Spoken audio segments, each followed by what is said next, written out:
Hey guys, so about a week ago I installed this black curtain rod, and in order to hit the stud we did drill a bunch of holes there. I am going to try to repair it using the repair kit, so stick around and let's see if it works. Alright guys, so this is everything the kit comes with. It does come with instructions in case you need them so you can know how to do it. I will definitely need this. It comes with the scrapers, the tip, the agent, and it also has like some supplies for you to be able to repair like big holes. I don't need them in this case, but I will need everything else, so let's start. Alright guys, so I just squeezed a little bit of the agent into one of the holes. As you can see, here we have the hole that already has the agent inside. We're going to go ahead and squeeze it into the other 3 holes. Now here is the bottle. We have the little tip here, and we're just going to like directly put it in. Let's try this one because we need to lift up the pull. So we're just going to squeeze it out and then leave it like that.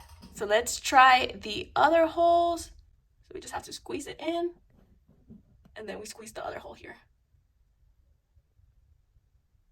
Alright guys, so since they are pretty small holes, we're just going to go ahead and scrape it with the small scraper. So we're just going to scrape it up and scrape the other wall and scrape the other one and then scrape the last one.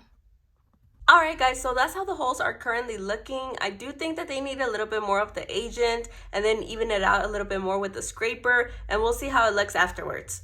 Alright guys, so that's how the holes ended up looking like. I think it did a pretty good job. All we need to do is just wait 24 hours so we can sand it off and so it can blend a little bit more with the wall, and then just paint over it so it can obviously blend in the color. But overall guys, I think it's a really great hole repair kit. I loved everything that it came with and it was so simple to do, so I would definitely recommend it.